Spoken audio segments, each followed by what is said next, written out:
Today we are on page 464, Aranyakand, and we are going to look at just one chaupai and again try to analyze it and extract some lessons to improve the quality of our lives.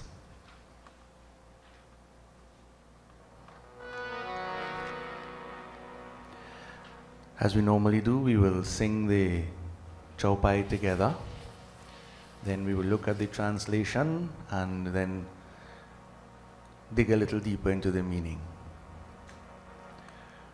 We are looking at the chaupai that begins Ek baar chuni kusuma suhai.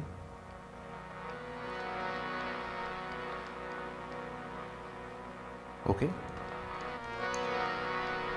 So, let's sing together.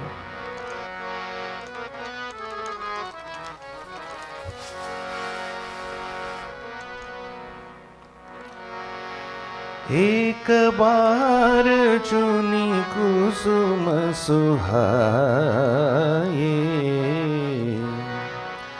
एक बार चुनी कुसुम सुहाए,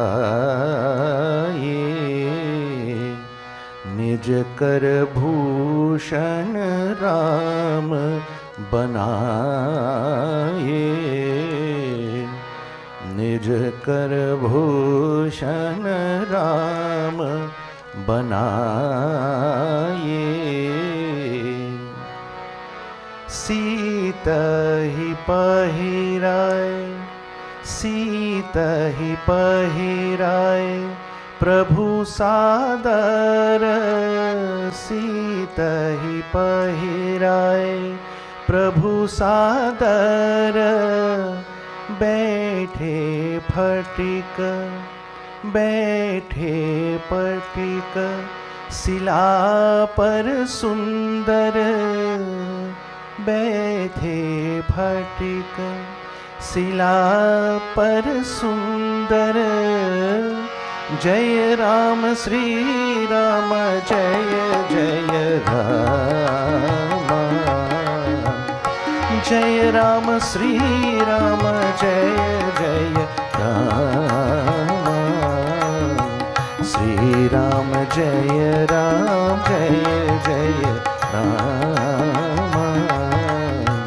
श्री राम जय जय Ram.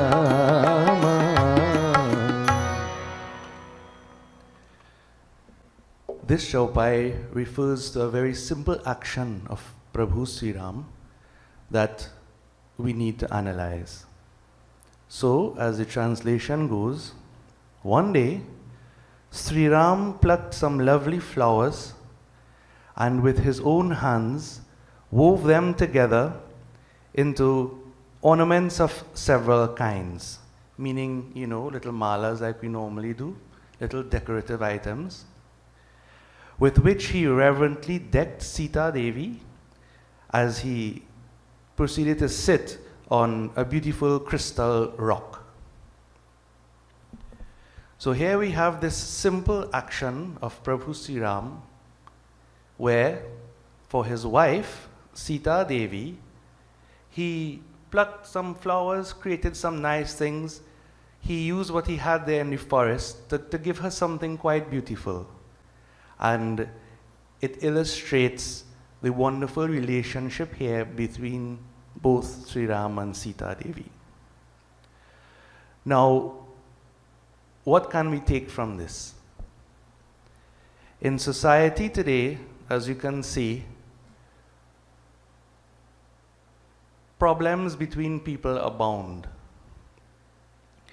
And for those of you who follow what's going on in the news, especially locally, you would see that almost every day, every 2 days, a lady ends up dead. A man would kill his wife in front of his children. You would see domestic violence being portrayed. You see couples breaking up on a daily basis. So, what are we to learn, or how are we to operate in the relationships that we have, specifically here now, the relationships between couples, husband and wife. So some of you here are young, not yet married, you may be in a relationship. Some of you may be married for a few years. I myself will be making 20 years this year. And some of you may be married quite a long time, still together. And again, some of you may be separated from each other. Okay? Now, I think the key thing here is, normally when you hear scriptures, you hear how the female is supposed to behave. But if you look at society, who is really perpetrating all of these things? Violence, aggression. Who is it? Is it the woman? In very few cases, maybe. Is it the children? They are children, definitely not. So in my mind, the problem with society today largely lies with men. And I'm saying this, being a man myself, I can guarantee you that. And what I'm going to say or put forward over, I wouldn't be able to complete this week, maybe next 1 or 2 weeks. It's really for men and women to understand too, but really with men we have a problem. And in large part, fathers, men have failed society. We are lucky we are still going on due to the actions of women, females. But men, I was having an interesting discussion with my wife one day. I was asking, look at war, for example. Do you ever know of a country that is led by a woman that engaged in war with anybody else? Try to invade, try to take over, try to grab power? Normally when things go wrong in the world, it's normally some man somewhere in a leadership position trying to grab onto power, trying to do something. Okay? So clearly there's a problem with men. And what we need to do, of course, and unfortunately, men are least likely to take the message. Why? Well, as I'll explain a bit, men are, predominantly ego-driven. And it's very difficult to bring about change. You would find a female, a girl, a woman, a wife, a sister, daughter, would listen and try to maybe change. But you try to tell a man something, both you and I know what happens. Immediate reaction, anger, a wall put up. And this is not, a single case. This is a general observation. Of course, you have some men in between who are different. But in large part, I'm speaking about men exhibit certain characteristics, psychology, and women exhibit certain characteristics and psychology. So, by the action of Sri Ram here, I want to use that as a starting point to show how men are supposed to treat women. We all have heard over and over how women are supposed to treat men. Oh, we've heard that a lot. But you don't really hear how men are supposed to treat women. And in society today, that is the problem, isn't it? That is the problem. So, both sides here in a relationship, you always have two parties. Both are responsible. But it is important for men to understand women, how they think, and it's important for women to understand men and how they think. And so, in that way, you can work together. Now, let me start at the very beginning to say that, again, in Sanatana Dharma, what is the basis for marriage? Or more broadly, a relationship, a love-type relationship. What is the basis? And as I mentioned before, in the wedding ceremony, we have these 7 steps that the bride and bridegroom take together. And it is said, Sakha Saptapadi Bhava.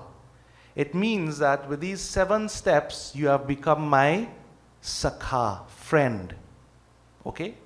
So the basis of this relationship is really friendship. Friendship.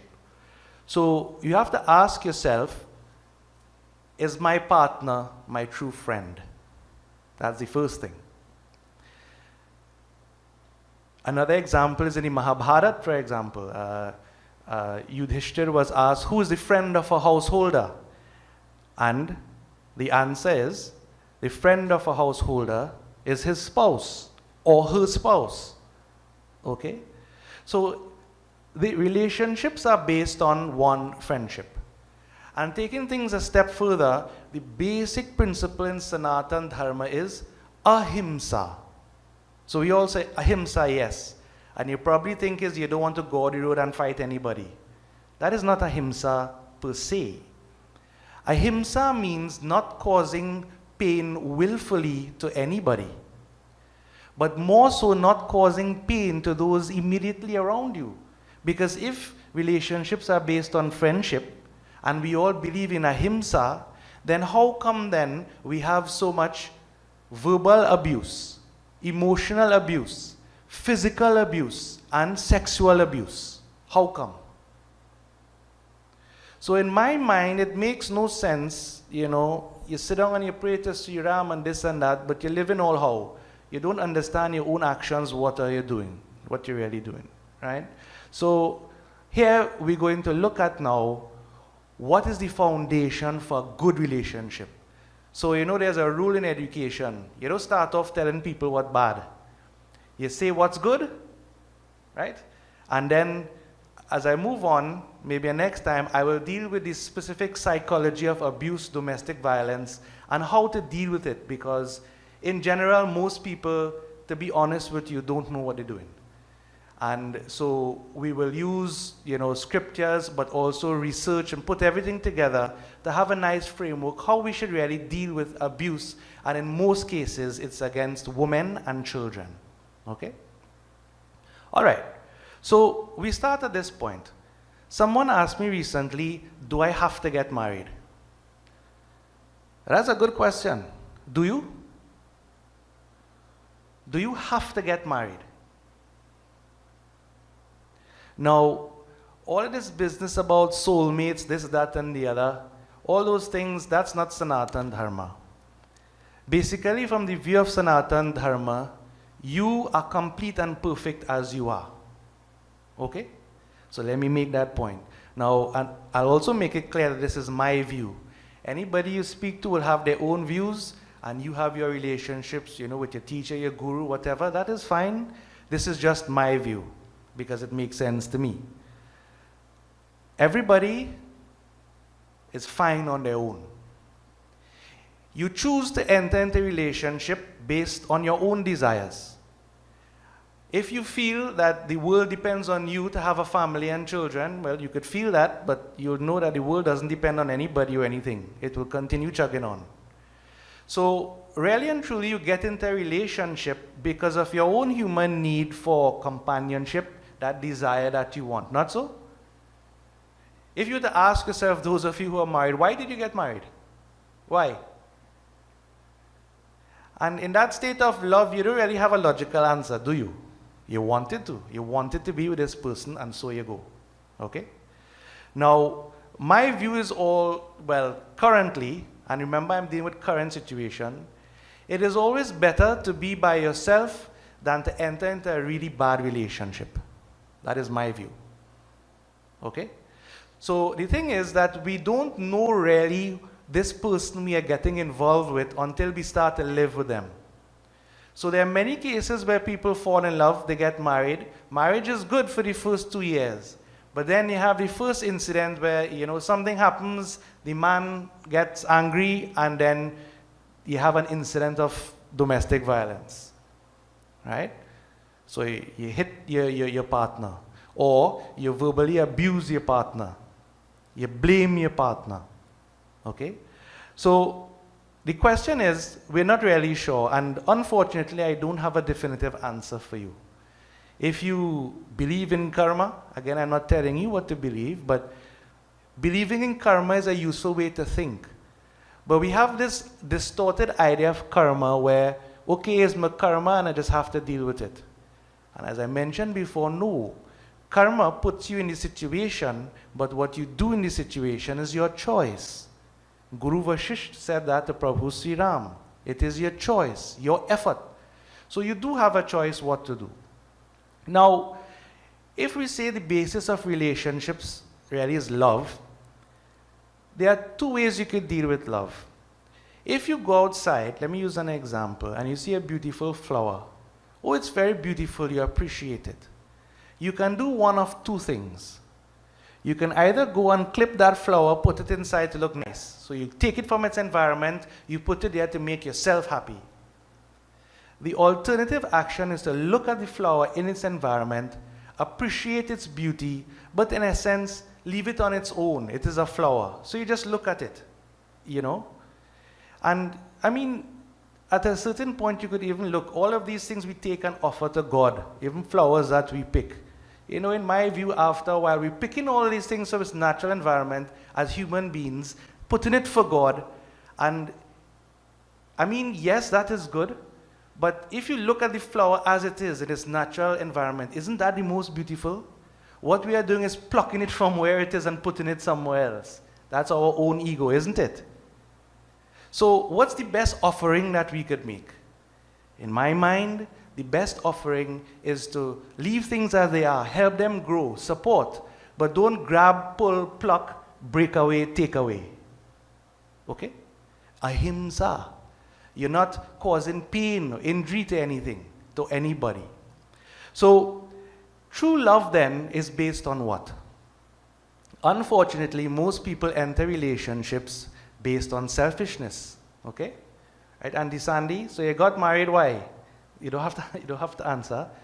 But, you know, this person becomes your partner, your friend, and you enter that relationship. And those who go through life with their relationships being more or less selfless, no, it's not about me having somebody. It's not about me controlling somebody. You know, some men want to get married to have a cook and a washerwoman and a whatever. That is not what it is about. That is distribution of responsibility. But true love really is based on selflessness, seeing the other person as a friend. And so you develop together.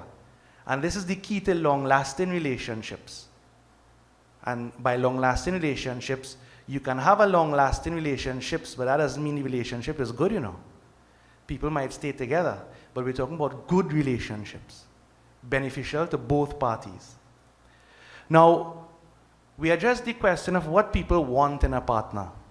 What do you want in a partner? Okay? So those of you looking young, those of you already married, this is good to reflect upon. Most men and women would like the following 5 characteristics in a partner. 1, you want somebody who is kind. Kindness. So before you get married, you know, anything the lady wants or anything the boy wants, you run out and you get it and you do it and whatnot. But after you get married, somehow or the other, that kindness goes away and you become harsh. You know, you don't want to do things. So you forget that. That kindness doesn't remain. So what's the sense you're kind to people outside, you're doing charity, and those in your own home, your spouse, whoever else, that kindness isn't there. That is number 1. Number 2 is an exciting personality. Meaning that when you want a partner, you don't want somebody who will just listen to you. You want somebody who you could converse with, who is somehow on the same, you know, intellectual level, where you could help each other out, talk about different things, you know, have different points of view, that is fine. But you need to have this exciting personality. If you're looking for somebody, you know, just to be quiet and listen to you, say a man is looking for a wife, you know, sometimes we put out these ads, man looking for a woman, must be very quiet, must be able to cook, right? People put out ads like this, right? Well, in that case, you better get married to a stone or something, because it wouldn't talk back to you. But most people want this exciting personality to deal with. The third thing is intelligence. So what is the sense you know, you get in a relationship with somebody and they just can't understand you, or you speak on different levels. So matching the level of intelligence, right, education is important. So because you need to be able to understand each other. You're not just there to physically keep each other company. Okay? The fourth is understanding. So not only am I in a relationship with you, for relationship's sake, but I want you to understand me, understand where I'm coming from, understand my strengths, understand my weaknesses as well. And the fifth point or quality is someone who loves them in return. So, one-sided relationships, a girl might like a boy real bad, but he, all right, okay, couldn't care less. So you want this, mutual exchange of this love. And these are the 5 things that people want in a partner. Now, we go on to how do we demonstrate love in relationships? What do we do? I mentioned some time ago about, there was a nice book written called The 5 Love Languages. And basically they are speaking words of affirmation, spending quality time with each other, giving and receiving gifts. Yes, some of the ladies smiling because women in general like giving and receiving gifts. Well, a secret is men too, Okay? Acts of service to each other, helping each other out, and physical touch, in a loving way, not in a hurtful way. So again, going back to Sri Rama and what he did, look at how he treated Sita Devi. To go to the forest, he tried to get her to remain. They all tried to get her to remain. She said, no, I'm going with my husband. During that entire time there, everything he did was to protect her, right? To protect her, to take care of her, to fulfill his responsibility, the word that he gave. And that is his way of doing service as well, his dharma, his duty. So we have these 5 love languages that we practice. And I think that is clear with everybody. So now I go on to men versus women. So what's the problem then? How come we have so many problems? I started off by saying the psychology of men and the psychology of women are different. How are they different? So now I'll go into some detail. I'll start off by this statement. Listen to it carefully. Women need to do something to feel good, whereas men need to feel good to do something. Let me say that again. Women need to do something to feel good in general, but men need to feel good to do something. So as I'm speaking, think of your own relationships, right? And ladies, if you have trouble getting your husband to do his responsibilities, try to pick up little strategies here. I don't have time to speak in detail on each one, but you think for yourself how you could apply this. Because if the man is not feeling good, or feeling good about himself, he's not going to do anything. On the other hand, ladies need to do something to actually feel good. So by the activity itself, they get this sense of, self-worth, accomplishment, etc. Now, today, I will just deal with values and self-esteem as adults between men and women. So listen carefully. Men, first of all. A man's sense of self is really defined by his ability to achieve, to get success, accomplishment. And by this I mean worldly accomplishment. To make money, to build a home, to get something done. This is the major thing for a man, for his sense of self. So a man's self-esteem, in general, could be said to be more career-related. See if you can identify. For men, doing things by themselves, they achieve something on their own, as I said, they are more ego-driven. They feel good because a man is the provider. He's the head of the household. So, power, competence, these things appeal to a man. And in general, men are more interested in objects and things, accomplishments, than in people and feelings. In general. Yeah? Now, men rarely talk about their problems unless, they go to some expert.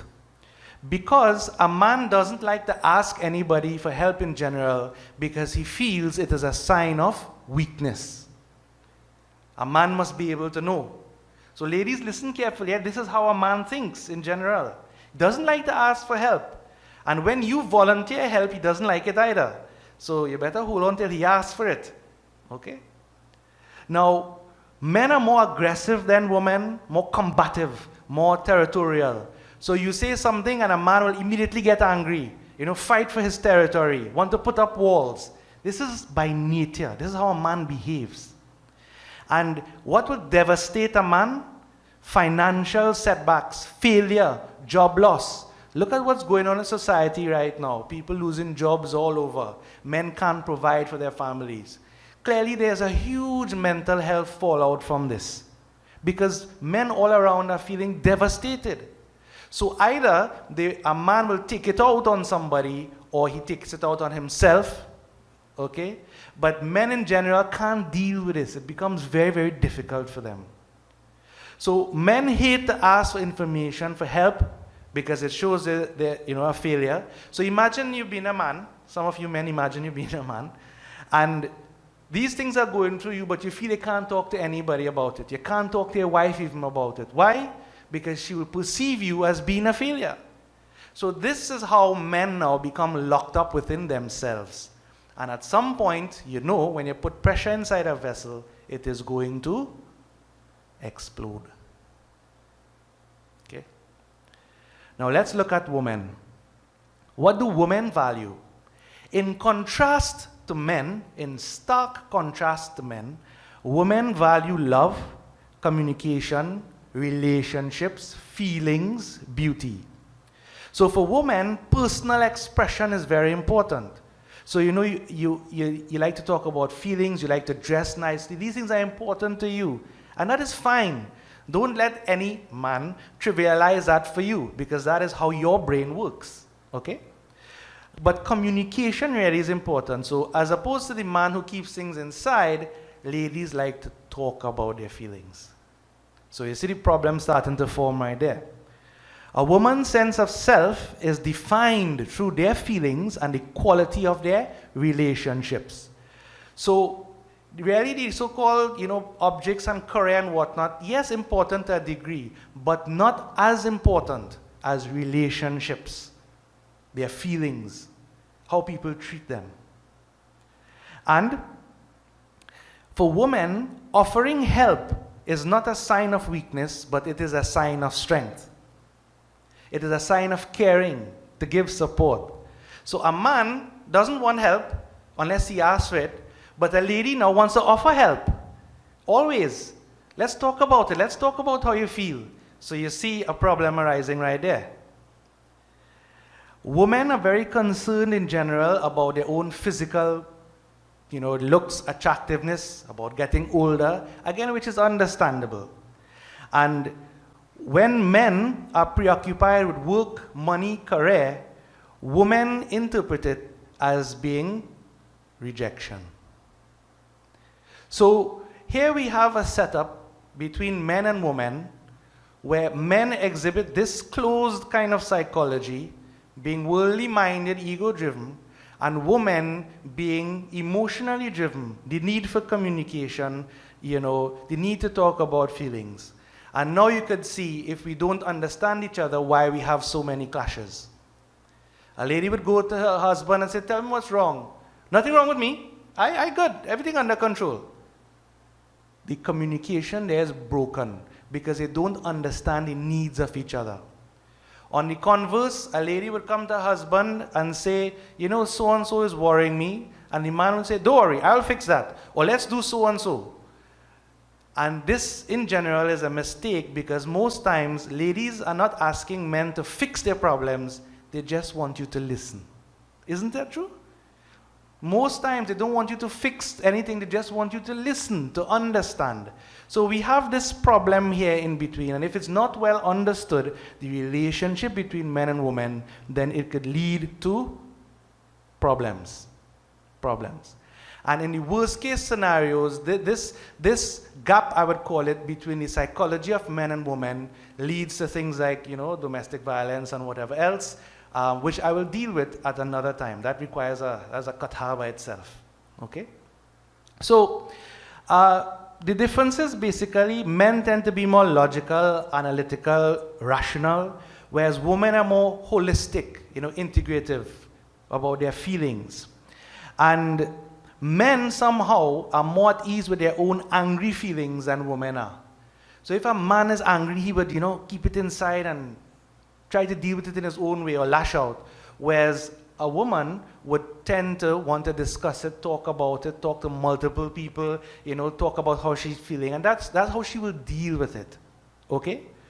So we have I hope, a kind of clear understanding of the differences between how men think and how women think. And therefore, devotees, conflicts arise. Conflicts.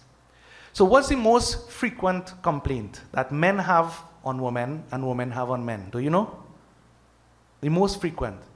Now, what I'm telling you here is not just what I think. This is, based on studies, looking at many couples over in different countries, etc. Right? What's the major complaint? The most frequent complaint men have about women is women are always trying to change them.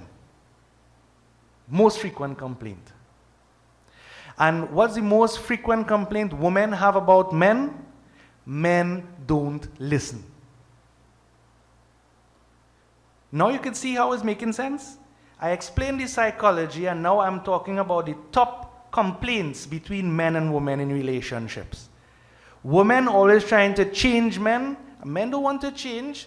I mean, you could change them, but don't tell them not changing you, because you're going to get reactions.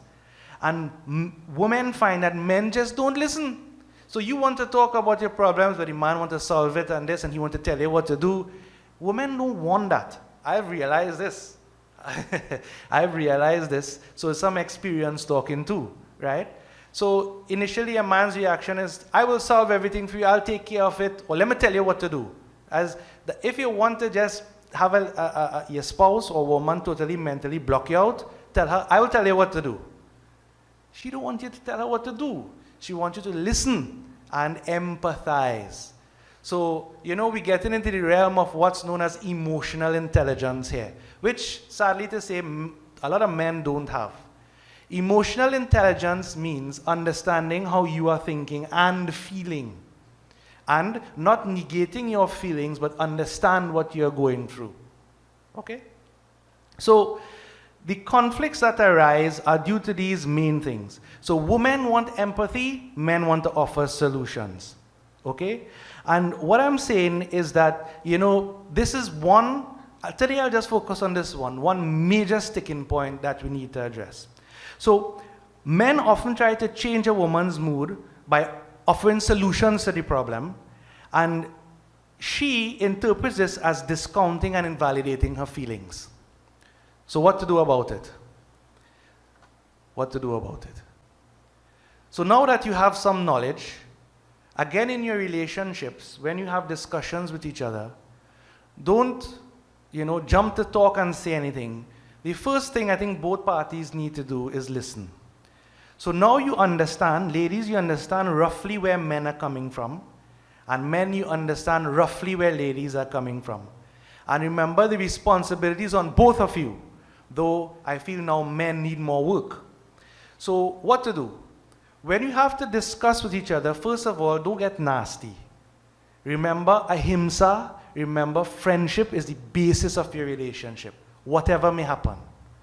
Secondly, what you need to do is, men, don't start talking at the start.